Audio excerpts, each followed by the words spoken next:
Hello दोस्तों, कैसे हो आप सभी। आशा करती हूँ आप सभी स्वस्थ होंगे। मैं आप सभी का अपने चैनल हिंदी क्लासेस में बहुत बहुत स्वागत करती हूँ। तो आज हम करने जा रहे हैं भाई केवीएस और एचटेट की एनसीईआरटी की शुरुआत। ठीक है, और आप सभी को पता है केवीएस का तो पूरा का पूरा सिलेबस ही एनसीईआरटी पर है। और ये हम पीजीटी लेवल की करेंगे आज से, फिर मैं आपको टीजीटी लेवल की भी करवाऊंगी भाई। ठीक है, और इसके साथ साथ ये क्लास भाई एचपीएससी, ठीक है, जो पीजीटी का पेपर होता है स्क्रीनिंग का एस्टेट देने के बाद, उसके लिए भी बेनिफिट रहेगी भाई। और जहाँ पर भी एनसीईआरटी आती है जिस भी पेपर में, उसके लिए ये महत्वपूर्ण क्लास होगी। मैं आपको पहले भाई जीवन परिचय करवाऊंगी, फिर उसका हम कथा वाचन करेंगे, कविता होगी तो कविता आपको अच्छी प्रकार से पढ़ाऊंगी, उसके शब्दार्थ करेंगे और उससे महत्वपूर्ण क्वेश्चन हम एक ही क्लास में करेंगे। यानी एक क्लास में हम कंप्लीट अपना क्या है भाई, जो लेसन है वो कंप्लीट हम कर लेंगे भाई। तो देखते हैं, पहले है एक पंक्ति दे रखी है और ये पेपर में पूछी जाती है। जब मैंने एचपीएससी स्क्रीनिंग दिया था तो उसमें भी ये आई थी। मैंने 2 बार एचपीएससी स्क्रीनिंग दिया है पीजीटी लेवल का और दोनों बार मेरा क्लियर हो गया था, लेकिन मैं सब्जेक्टिव में रह गई थी अभी भी 70 पॉइंट से। ठीक है, तो पंक्ति है, साहित्य वह जादू की लकड़ी है जो पशुओं में, ईंट पत्थरों में, पेड़ पौधों में भी विश्व की आत्मा का दर्शन करा देती है। ठीक है, ये तो पंक्ति किसकी, अगर ये पूछी जाए तो ये प्रेमचंद्र जी की है। ठीक है, प्रेमचंद्र जी की है।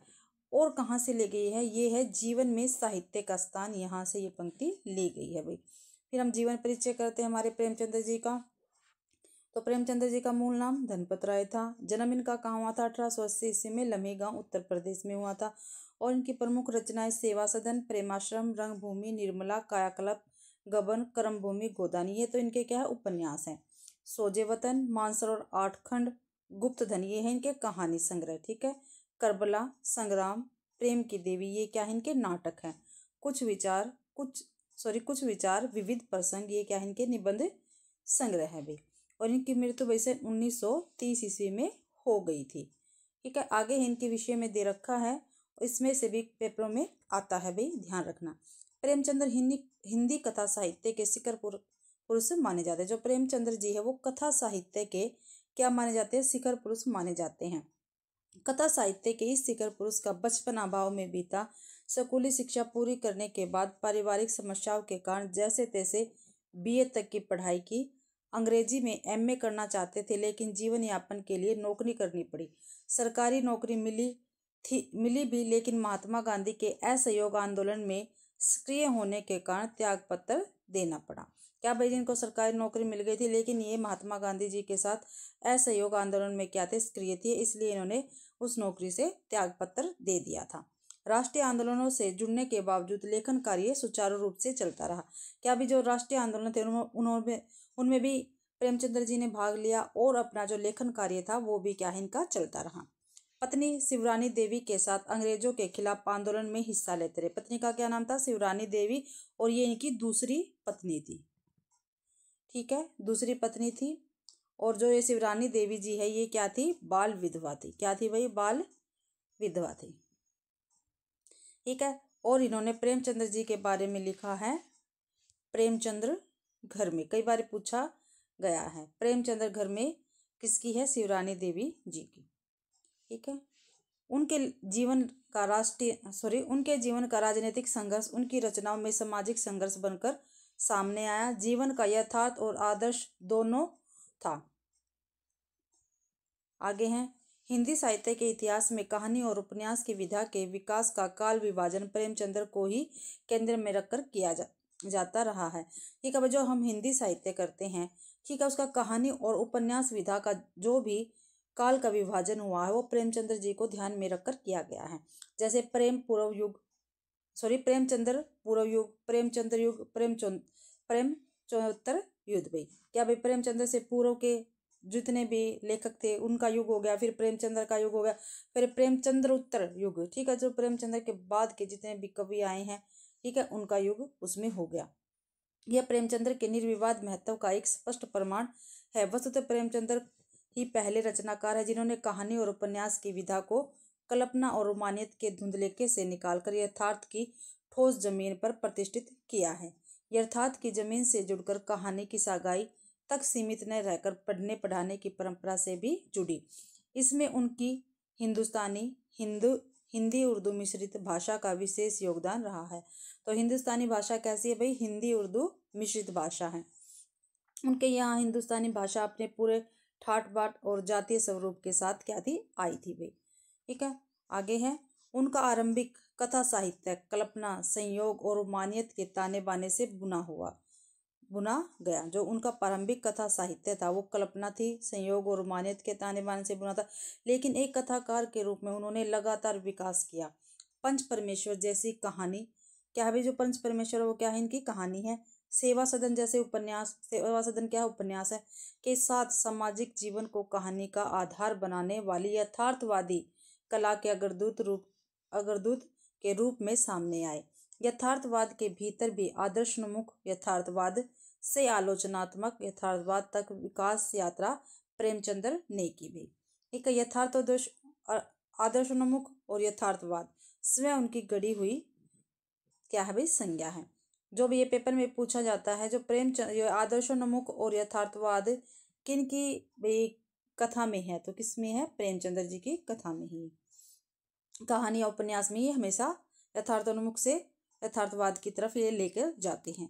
यह कहानी और उपन्यास के क्षेत्र में किए गए उनके ऐसे रचनात्मक प्रयोगों पर लागू होती है जो कटु यथार्थ क्या भाई? जो कटु यथार्थ जो सत्य है का चित्रण करते हुए भी समस्याओं और अंतर्विरोधों को अंततः एक आदर्शवादी और मनोवांछित समाधान तक पहुंचा देती है। सेवा सदन, प्रेमाश्रम आदि उपन्यास, ठीक है, क्या इनके उपन्यास है। और पंच परमेश्वर, बड़े घर की बेटी, नमक का दरोगा आदि कहानियां ऐसी ही है। कैसी है भाई? कैसी है? आदर्शोन्मुख यथार्थवाद पर आधारित। बाद की उनकी रचनाओं में यह आदर्शवादी प्रवृत्ति कम होती गई और धीरे धीरे वे ऐसी स्थिति तक पहुंचते हैं जहां कठोर वास्तविकता को प्रस्तुत करने में वे किसी तरह का समझौता नहीं करते। गोदान उपन्यास इनका सबसे महत्वपूर्ण उपन्यास है और पूस की रात और कफन आदि कहानियां इसके सुंदर उदाहरण हैं, जिसमें क्या है भाई? कठोर वास्तविकता प्रकट की है प्रेमचंद्र जी ने गोदान उपन्यास में, पूस की रात में और कफन में। ये क्या है? इनकी कहानियां हैं। पूस की रात और कफन और गोदान क्या है? इनका महत्वपूर्ण उपन्यास है भाई। आगे यहाँ दी गई कहानी कौन सी है? नमक का दरोगा, जो हम पढ़ेंगे। इसका प्रकाशन कब हुआ था? 1914 में। भाई काफी बार पूछा जाता है भाई नमक का दरोगा का प्रकाशन वर्ष किस सन में हुआ? तो 1914 में हुआ था। और प्रेमचंद्र जी की बहुचर्चित क्या है? कहानी है, जिसे आदर्शोन्मुख यथार्थवाद के एक मुकम्मल उदाहरण के रूप में देखा जा सकता है। कहानी में आए हुए एक मुहावरे को ले तो यह धन के ऊपर धर्म की जीत की कहानी है। क्या भाई? ये जो कहानी है वो धर्म के ऊपर क्या है? धन के ऊपर धर्म की जीत की क्या है? ये कहानी है। धन और धर्म को हमेशा क्रमशः सद्वृत्ति और असद्वृत्ति, बुराई और अच्छाई, असत्य और सत्य इत्यादि भी कह सकते हैं। धन को क्या कह सकते हैं? सद्वृत्ति, धन क्या? सद्वृत्ति और असद्वृत्ति। धन और धर्म को हम क्रमशः सद्वृत्ति और असद्वृत्ति, बुराई और अच्छाई, असत्य और सत्य भी कह सकते हैं। धन को असत्य कह सकते हैं, धर्म को सत्य कह सकते हैं। कहानी में इनका प्रतिनिधित्व क्रमशः पंडित आलोपीदीन, ठीक है, और मुंशी बंशीधर नामक पात्रों ने किया है। तो नमक के दरोगा में दो महत्वपूर्ण पात्र हैं। एक तो पंडित आलोपीदीन है जो क्या है? एक जमींदार है। और मुंशी बंशीधर है, वो क्या है? एक पुलिस इंस्पेक्टर यानी नमक का दरोगा है। नामक पात्रों ने किया है। ईमानदारी कर्मयोगी मुंशी बंशीधर को खरीदने में असफल रहने के बाद पंडित आलोपीदीन अपने धन की महिमा का उपयोग कर उन्हें नौकरी से मुअत्तल करा देते हैं, लेकिन अंततः सत्य के आगे उनका सिर झुक जाता है।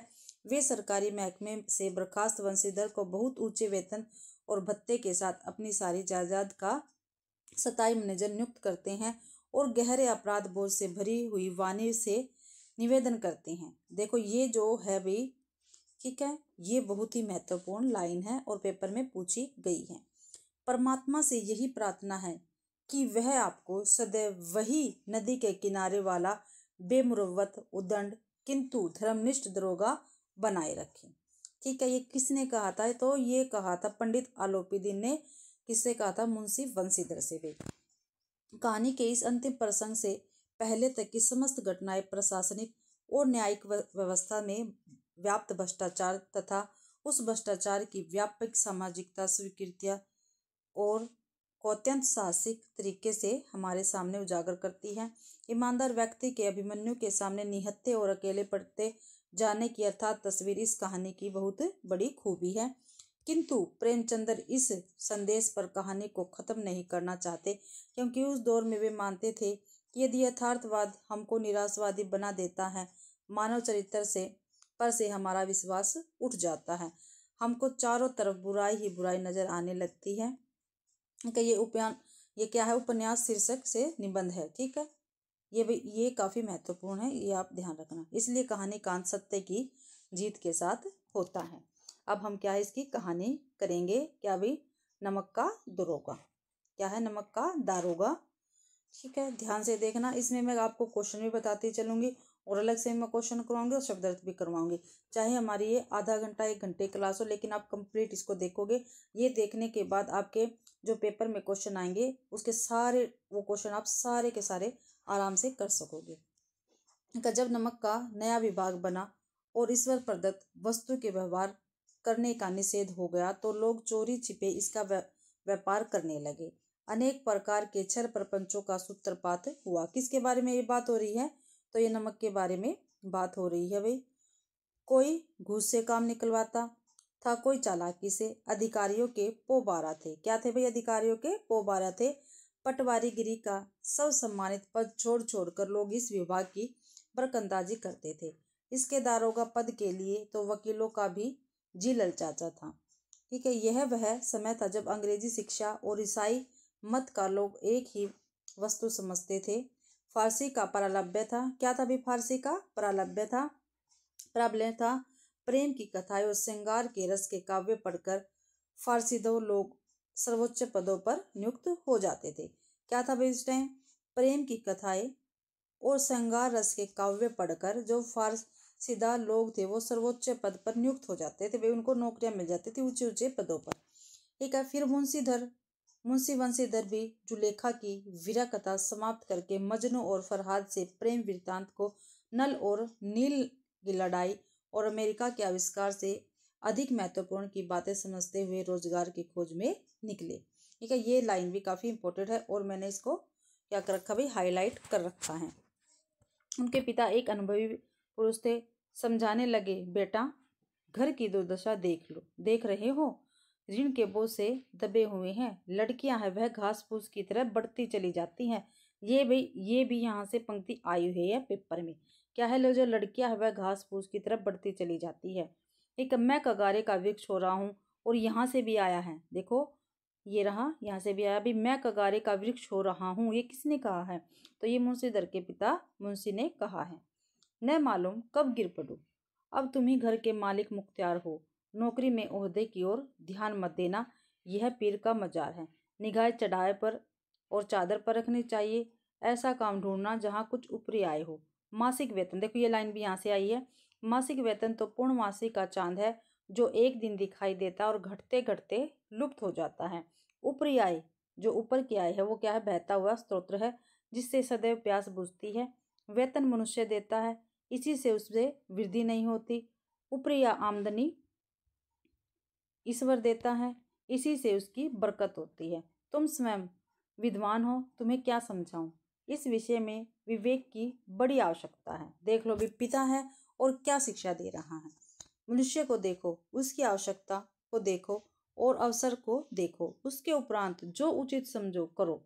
गरज वाले आदमी के साथ कठोरता करने में लाभ ही लाभ है, लेकिन बेगरज को दांव पर पाना जरा कठिन है।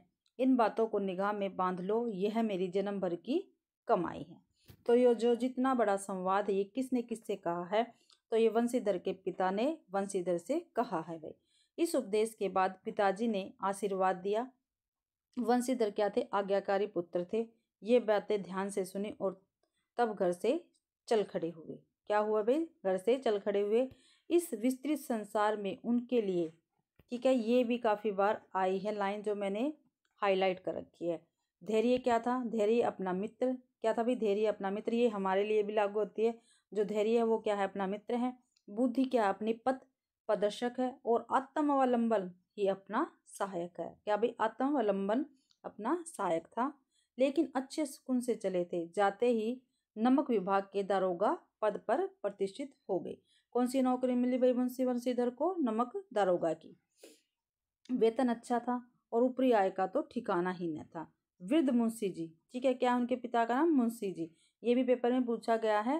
ठीक है भाई, नमक के दरोगा में मुंशी बंशीधर के पिता का क्या नाम है? तो मुंशी जी है।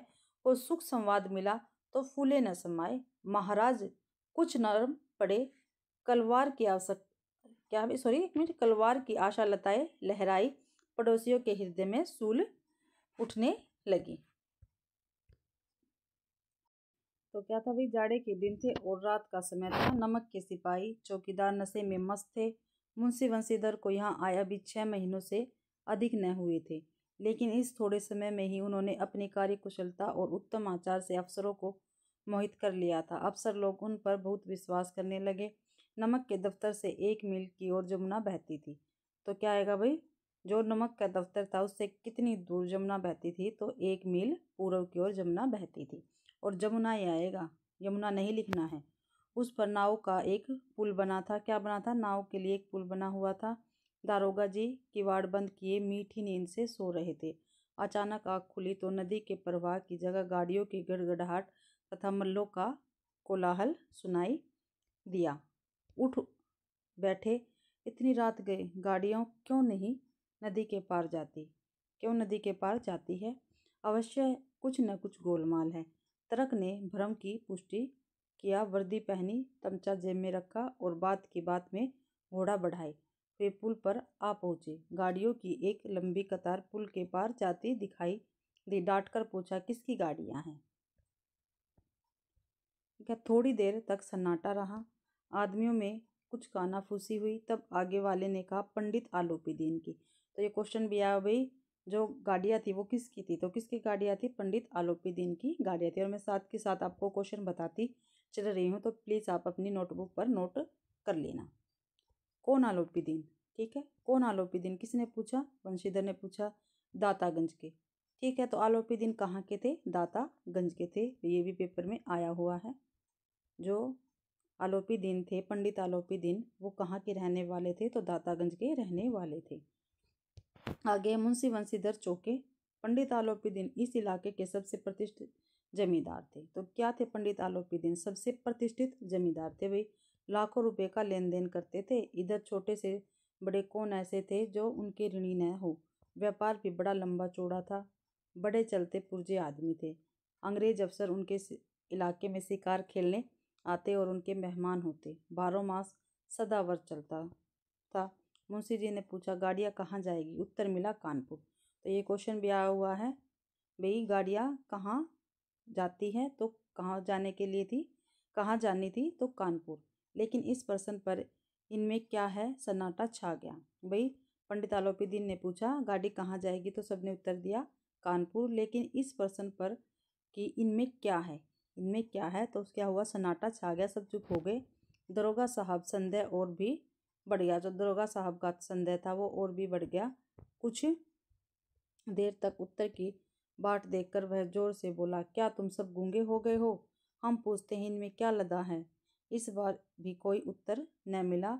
तो उन्होंने घोड़े को एक गाड़ी से मिलाकर बोरे को टटोला। भ्रम दूर हो गया, यह नमक के ठेले थे। पंडित आलोपी दिन अपने सजीले रथ पर सवार कुछ सोते कुछ जागते चले आते थे। अचानक कई गाड़ीवानों ने घबराए हुए आकर जगाया और बोले, महाराज, दरोगा ने गाड़ियां रोक दी है और घाट पर खड़े आपको बुलाते हैं। पंडित आलोपी दीन का लक्ष्मी पर अखंड विश्वास था। ये क्वेश्चन भी आया हुआ अभी, यहाँ भी बिल्कुल क्वेश्चन बनता है। जो पंडित आलोपी दीन है उनका किस पर अखंड विश्वास था? तो किस पर था भाई? लक्ष्मी पर अखंड विश्वास था। वह कहाँ कहा करते थे कि संसार का तो कहना ही क्या, स्वर्ग में भी लक्ष्मी जी का ही राज्य है। उनका यह कहना यथार्थ ही था। न्याय और नीति सब लक्ष्मी के ही खिलौने हैं। इन्हें वह जैसे चाहती है नचाती है। लेटे ही लेटे गर्व से बोले, चलो हम आते हैं। यह कहकर पंडित जी ने बड़ी निश्चिंता से पान के बीड़े लगाकर खाए। फिर लिहाफ ओढ़े हुए दरोगा के पास आकर बोले, बाबूजी आशीर्वाद। कहिए, हमसे ऐसा कौन सा अपराध हुआ कि गाड़ियां रोक दी गई? हम ब्राह्मणों पर तो आपकी कृपा दृष्टि रहनी चाहिए। तो पंडित आलोपीदीन जाति से क्या थे भाई? ब्राह्मण थे। क्या थे भाई? ब्राह्मण थे। वंशीधर रुखाई से बोले, सरकार हुक्म। पंडित आलोपीदीन ने हंसकर कहा, हम सरकारी हुक्म को नहीं जानते। सॉरी भाई, सरकारी हुक्म था, हम सरकारी हुक्म को नहीं जानते और न सरकार को। हमारी सरकार तो आप ही है। हमारा और आपका तो घर का मामला है। हम कभी आपसे बाहर हो सकते हैं? आपने व्यर्थ का कष्ट उठाया। यह हो नहीं सकता कि इधर से जाए और इस घाट के देवता को भेंट न चढ़ावे। मैं तो आपकी सेवा में स्वयं ही आ रहा था। वंशीधर पर ऐश्वर्य की मोहिनी वंशी का कुछ प्रभाव न पड़ा। ईमानदारी की नई उमंग थी। कड़क बोलकर, हम उन नमक हरामों में नहीं जो कोड़ियों पर अपना ईमान बेचते फिरते हैं। किसने कहा भाई? मुंशी वंशीधर ने कहा पंडित आलोपीदीन से। आप इस समय हिरासत में हैं। आपका कायदे के अनुसार चालान होगा। बस मुझे अधिक बातों की फुर्सत नहीं है। जमादार बदलू। तो एक पात्र कौन सा आ गया? बदलू। वो क्या है? जमादार है। तुम इन्हें हिरासत में ले चलो, मैं हुक्म देता हूँ। देखो भाई, अब तक हमने 4 पात्र पढ़े हैं। एक पढ़ा है मुंशी, जो मुंशी वंशीधर के पिता है। वृद्ध मुंशी आएगा यहाँ पे, वृद्ध मुंशी। ठीक है, मुंशी वंशीधर हो गया। ठीक है, पंडित आलोपीदीन। ठीक है, और चौथा क्या है? जमादार बदलू। ठीक है, ये 4 पात्र यहाँ पे आ चुके हैं।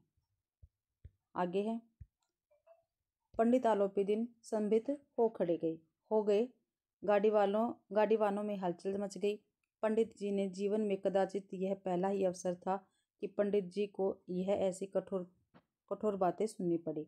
बदलू सिंह आगे बढ़ा, किंतु रोब के मारे यह साहस न हुआ कि उनका हाथ पकड़ सके। पंडित जी ने धर्म को धन का ऐसा निरादर करते कभी न देखा था। विचार किया, यह भी अभी उद्दंड लड़का है, माया मोह के जाल में अभी नहीं पड़ा, अल्लड़ है, झिझकता है। बहुत दीन भाव से बोला, बाबू साहब ऐसा न कीजिए, हम मिट जाएंगे, इज्जत धूल में मिल जाएगी।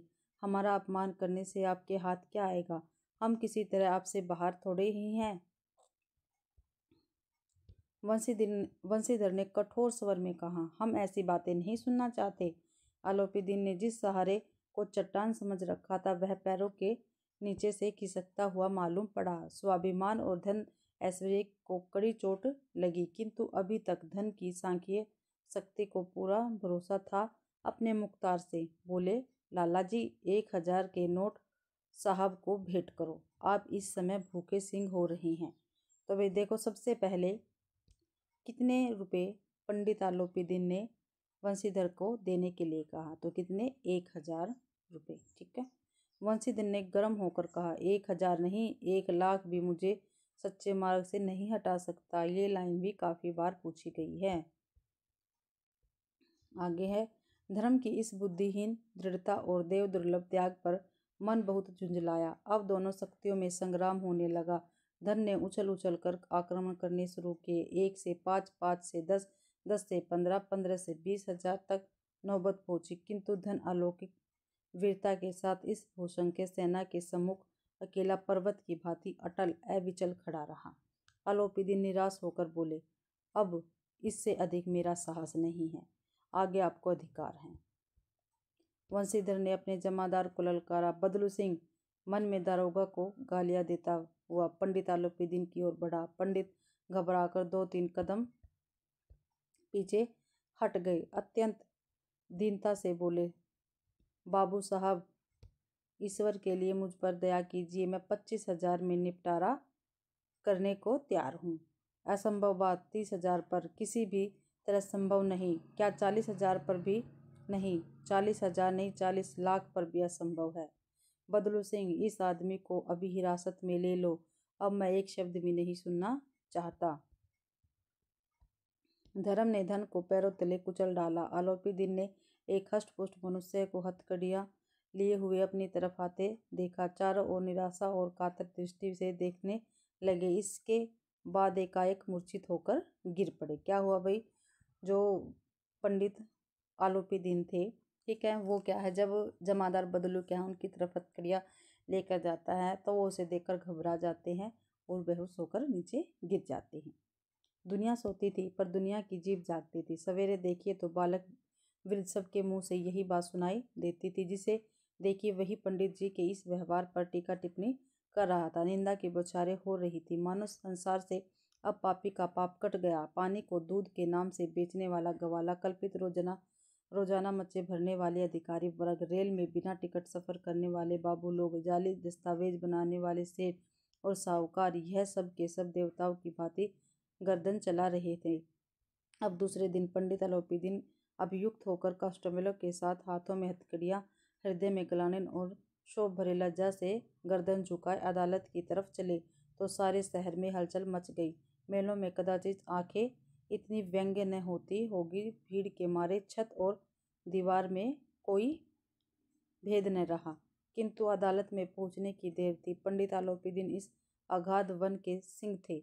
अधिकारी वर्ग उनके भक्त, अमले उनके सेवक, वकील मुख्तियार उनके आज्ञापालक और अर्दली चपरासी तथा चौकीदार तो उनके बिना माल के गुलाम थे। उन्हें देखते ही लोग चारों तरफ से दौड़े।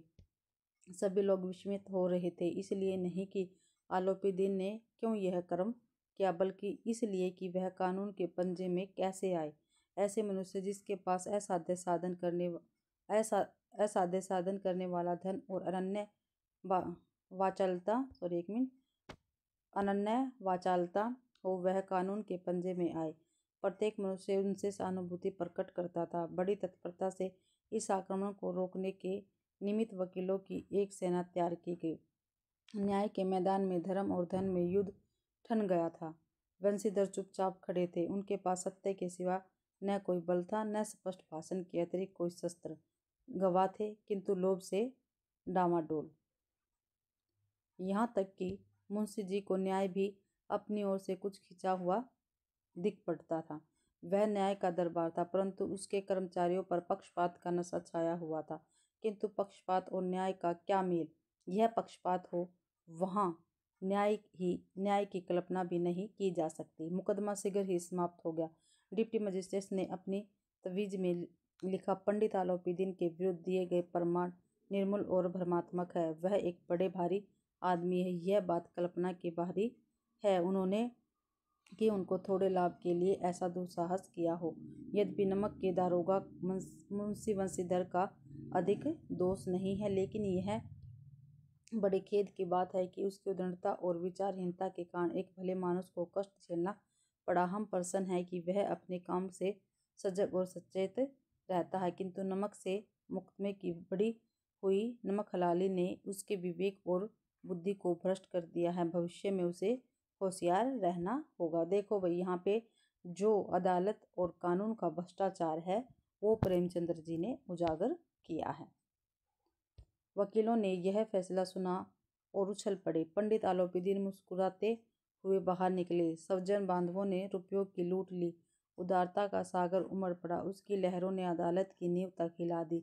जब वंशीधर बाहर निकले तो चारों ओर उनके ऊपर व्यंग्यवाणों की वर्षा होने लगी। देख लो भाई, वंशीधर के ऊपर तो जो व्यंग्यवाण किए हैं, ठीक है। चपरासियों ने झुक झुक कर सलाम किए, किंतु इस समय एक एक कटु वाक्य, एक एक संकेत उनकी गर्वागिन को प्रज्वलित कर रहा था। कदाचित इस मुकदमे में सफल होकर वह इस तरह अकड़ते हुए न चलते। आज उन्होंने संसार का एक खेदजनक विचित्र अनुभव हुआ है। न्याय और विद्वता, लंबी चौड़ी उपाधियां, बड़ी बड़ी डारियां और ढीले चोंगे एक भी सच्चे आदर के पात्र नहीं हैं। वंशीधर ने धन से बैर मोल लिया था, उसका मूल्य चुकाना अनिवार्य था। कठिनता से एक सप्ताह बीता होगा कि मुअत्तली का परवाना आ पहुंचा। कार्यप्राणता का दंड मिला। बेचारे भगन हृदय शोक और खेद से व्यथित कर चले। बूढ़े मुंशी जी तो पहले ही कुड़बुड़ा रहे थे। चलते चलते इस लड़के को समझा था, लेकिन इसने एक न सुनी। सब मनमानी करता है। हम तो कलवार और कसाई के नगाड़े सहे, बुढ़ापे में भक्त बनकर बैठे और वहाँ बस वही सूखी तनख्वाह। हमने भी तो नौकरी की है और कोई ओहदेदार नहीं थे, लेकिन काम किया, दिल खोल कर किया। आप ईमानदार बनने चले हैं, घर में चाहे अंधेरा हो, मस्जिद में अवश्य दिया जलाएंगे। देखो भाई, जो ये पंक्ति है, ये लाइनें हैं, ठीक है, ये भी क्या है, जो हमें याद करनी है। घर में चाहे अंधेरा हो, मस्जिद में अवश्य दिया जलाएंगे। किसने कहा? ये वृद्ध मुंशीधर ने कहा है। खेद ऐसी समझ पर, पढ़ना लिखना सब अकार्थ गया। इसके थोड़े ही दिन बाद मुंशी बंशीधर इस दुरावस्था में घर पहुंचे और बूढ़े पिताजी ने समाचार सुना तो सिर पीट लिया। बोले, जी चाहता है कि तुम्हारा और अपना सिर फोड़ लूं। इसी प्रकार एक सप्ताह बीत गया। संध्या का समय था। बूढ़े मुंशी जी बैठे राम नाम की माला जप रहे थे। इसी समय उनके द्वार पर सजा हुआ रथ आकर रुका। हरे और गुलाबी पर्दे, पछिए बैलों की जोड़ी, उनके गर्दनों में नीले धागे, सींग पीतल से जड़ी हुई, कई नौकर लाठियां कंधों पर रखे साथ साथ थे। मुंशी जी गवानी को दौड़े, देखा तो पंडित आलोपी दीन है। झुककर दंडवत की और लल्लो चप्पो की बातें करने लगे। हमारा भाग्य उदय हुआ जो आपके चरण इस द्वार पर आए। आप हमारे पूज्य देवता है, आपको कौन सा मुंह दिखावे। मुंह में तो कालिक लगी हुई है, किंतु क्या करे, लड़का अभागा कपूत है, नहीं तो आपसे क्यों मुंह छिपाना पड़ता। ईश्वर ने संतान चाहे रखे पर ऐसी संतान न दे। अब आलोपीदीन ने कहा, नहीं साहब, नहीं भाई साहब, ऐसा न कहिए। मुंशी जी ने चकित होकर कहा, ऐसी संतान को और क्या कहूँ। आलोपीदीन ने वात्सल्यपूर्ण स्वर में कहा, कुल तिलक और पुरुषों की कीर्ति उज्जवल करने वाले संसार में ऐसे कितने धर्मपरायण मनुष्य हैं जो धर्म पर अपना सब कुछ अर्पण कर सकते हैं। पंडित आलोपीदीन ने बंशीधर से कहा, दारोगा जी, इस खुशामद न समझिए। क्या कहा भाई? दारोगा जी, इसे खुशामद न समझिए। खुशामद करने के लिए मुझे इतना कष्ट उठाने की जरूरत न थी। उस रात को आपने अपने अधिकार बल से मुझे अपनी हिरासत में लिया था, किंतु आज मैं स्वेच्छा से आपकी हिरासत में हूँ। मैंने हजारों रईस और अमीर देखे, हजारों उच्च पदाधिकारी से काम पड़ा, किंतु मुझे परास्त किया तो आपने।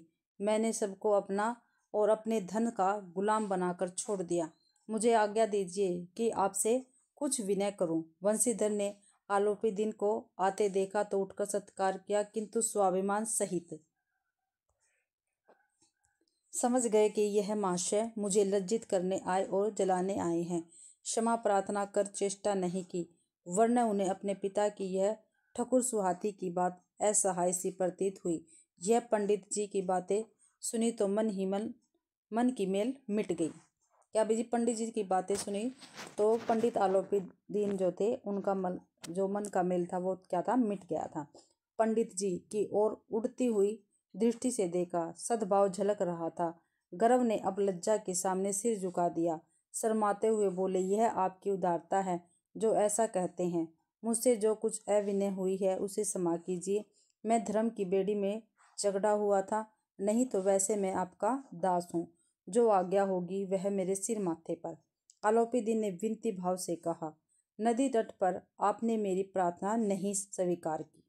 किसने कहा भाई? आलोपीदीन ने बंशीधर से कहा, भाई नदी के तट पर आपने मेरी प्रार्थना स्वीकार नहीं की थी, किंतु आज स्वीकार करनी पड़ेगी। बंशीधर बोले, मैं किस योग्य हूँ, किंतु जो कुछ सेवा मुझसे हो सकती है उसमें त्रुटि न होगी। आलोपीदीन ने एक स्टाम्प लगा हुआ पत्र निकाला और उसे बंशीधर के सामने रखकर बोले, इस पद को स्वीकार कीजिए और अपने हस्ताक्षर कर दीजिए। मैं ब्राह्मण हूँ, जब तक यह सवाल पूरा न कीजिएगा द्वार से न हटूंगा। मुंशी बंशीधर ने उस कागज को पढ़ा और कृतज्ञता से आंखों में आंसू भर आए। पंडित आलोपीदीन ने उनको अपनी सारी जायदाद का स्थायी मैनेजर नियुक्त किया था। क्या बना दिया था भाई? पंडित आलोपीदीन ने बंशीधर को स्थायी मैनेजर बना दिया था अपनी पूरी जायदाद का। 6,000 वार्षिक वेतन के अतिरिक्त रोजाना खर्च अलग, सवारी के लिए घोड़े, रहने को बंगला, नौकर चाकर मुफ्त। ठीक है, ये क्या था? बंशी आलोपीदीन ने वंशीधर को दिया था। ठीक है, पंडित आलोपीदीन ने वंशीधर को ये सब दिया था। और किस लिए दिया था? क्योंकि वंशीधर क्या थे? ईमानदार थे। ठीक है, इसलिए क्योंकि वे अपने धर्म से बिल्कुल नहीं हटे थे, उन्होंने अपना धर्म और फर्ज बेखूबी निभाया था। इसलिए कंपित स्वर से बोले, पंडित जी, मुझ में इतनी सामर्थ्य नहीं कि आपकी उदारता की प्रशंसा कर सकूं, किंतु मैं ऐसे उच्च पद के योग्य नहीं हूँ। आलोपीदीन हंसकर बोले, मुझे इस समय एक अयोग्य मनुष्य की ही जरूरत है। वंशीधर ने गंभीर भाव से कहा, यो मैं आपका दास हूँ। आप जैसे कीर्तिवान सज्जन पुरुष की सेवा करना मेरे सौभाग्य की बात है, किंतु मुझ में न विद्या है, न बुद्धि है, न स्वभाव है जो इन त्रुटियों की पूर्ति कर देता।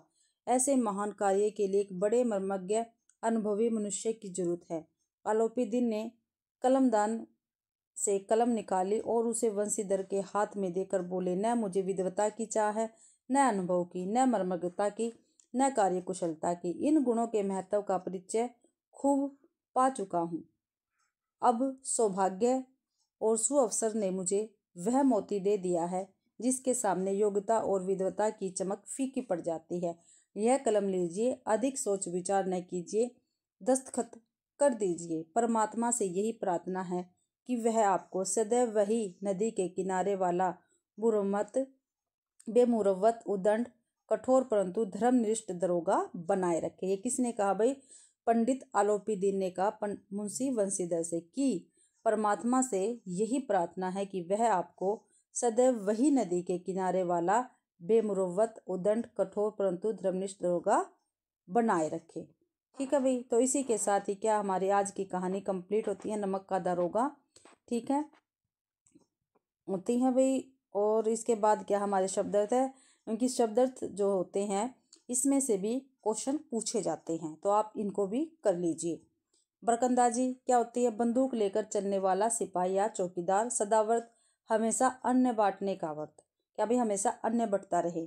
मुख्तार कलेक्ट्री में वकील से कम दर्जे का वकील। अलौकिक दिखाई न देने वाला। कातर परेशान या दुखी। अमले कर्मचारी मंडल, नौकर चाकर। अर्दली ऑर्डरली किसी बड़े अफसर के साथ रहने वाला खास चपरासी। तजवीज राय या निर्णय। अकारत व्यर्थ। पछिए पश्चिमी। ठीक है, इसके बाद हम करेंगे इनके क्वेश्चन आंसर। ठीक है, जो इसके क्वेश्चन आंसर है नमक के दारोगा कहानी के वो हम करते हैं भाई। नमक का दारोगा पाठ के लेखक कौन है? तो कौन है? हमने किसको पढ़ा है? कौन है नमक के दारोगा पाठ के लेखक? तो प्रेमचंद्र जी है। कौन है भाई? प्रेमचंद्र जी है भाई। किस ईश्वर, दूसरा क्वेश्चन है, किस ईश्वर प्रदत्त वस्तु का व्यवहार करना निषेध हो गया था? तो किसका? जल का, वायु का, नमक का या धरती का? तो नमक का क्या है भाई? व्यवहार करना निषेध हो गया था। किन के पो 12 थे?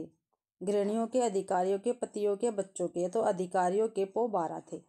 अगला क्वेश्चन, नमक विभाग में दारोगा के पद के लिए कौन ललचाते थे? डॉक्टर, डॉक्टर, प्रोफेसर, इंजीनियर या वकील? तो वकील क्या थे? दारोगा पद के लिए ललचाते थे। अगला क्वेश्चन है, नमक विभाग में किसे दरोगा की नौकरी मिली थी? आलोपीदीन को, वंशीधर को, बदिल्लू सिंह को या दातादीन को? तो वंशीधर को क्या मिली थी भाई? नमक विभाग की दरोगा की नौकरी मिली थी। अगला क्वेश्चन है, नमक की कालाबाजारी कौन कर रहा था? तो कौन कर रहा था नमक की कालाबाजारी? आलोपीदीन, रामदीन, दातादीन, मातादीन? तो आलोपीदीन क्या था? नमक की कालाबाजारी कर रहा था। अगला क्वेश्चन है, दुनिया सोती थी पर दुनिया की डैश जागती थी? आँख, कान, जीभ, नाक? तो जीभ जागती थी किसकी? दुनिया की भाई। किस लाख का लेन देन था भाई? किसका लाखों का लेन देन था? ठीक है, किसका लाखों का लेन देन था? वंशीधर का था, मुरलीधर का था, मातादीन का था या आलोपीदीन का था? तो आलोपीदीन का क्या था भाई? लाखों का लेन देन था। अगला क्वेश्चन है, आलोपीदीन को दारोगा को किस के बल पर खरीद लेने का विश्वास था? जो आलोपीदीन था उसको, जो दारोगा था वंशीधर, उसको किसके बल पर खरीद लेने का विश्वास था? बल, छल, रिश्वत, संबंध? तो रिश्वत के बल पर खरीद लेने का विश्वास था। अगला क्वेश्चन है, न्याय और नीति सब लक्ष्मी के खिलौने हैं, यह कथन किसका है? किसका है भाई कथन? न्याय और नीति सब लक्ष्मी के खिलौने हैं। वंशीधर का, आलोपी दीन का, बदलू सिंह का या वंशीधर के पिता का? तो ये आलोपी दीन का, जो आलोपी दीन था उनका ये क्या था? कथन है भाई। अगला, आलोपी दीन क्या देखकर मूर्छित होकर गिर पड़े? हथकड़िया, पुलिस, डाकू, लठेत। तो हथकड़ियों को देखकर आलोपी दीन मूर्छित होकर गिर पड़े भाई। अगला क्वेश्चन है 40,000 नहीं 40 लाख पर भी नहीं, यह कथन किसका है? तो किसका है ये? तो वंशीधर का ये कथन है। वंशीधर के पिता किसकी अगवानी के लिए दौड़े? जो वंशीधर के पिता थे वो किसकी अगवानी के लिए दौड़े थे? तो आलोपी दीन की अगवानी के लिए वंशीधर के पिता दौड़े थे भाई। अगला क्वेश्चन है प्रेमचंद्र का जन्म कब हुआ था? तो 1880 ईस्वी में लम्हे गांव उत्तर प्रदेश में हुआ था भाई। प्रेमचंद्र का निधन कब हुआ था? 1936 ईस्वी में हुआ था। तो भाई इसी के साथ भाई आज की हमारी क्लास कंप्लीट होती है। मैंने आपको भाई लेखक परिचय करवा दिया है, ठीक है, कहानी करवा दी नमक का दरोगा, और जो उसके क्वेश्चन आंसर बनते थे मैंने वो आपको कंप्लीट करवा दिए हैं, ठीक है। तो आशा करती हूँ आप सभी को ये क्लास पसंद आई होगी। अगर आप सभी को ये क्लास पसंद आती है तो प्लीज़ वीडियो को लाइक कीजिए, ज़्यादा से ज़्यादा शेयर कीजिए, और कमेंट तो आप करना बिल्कुल भी ना भूलें। अगर आपको किसी भी क्वेश्चन या कहीं पर भी डाउट है तो आप मेरे को कमेंट में पूछ सकते हैं, मैं उसका रिप्लाई ज़रूर करूँगी। और आप सभी का मेरे वीडियो देखने के लिए बहुत बहुत धन्यवाद।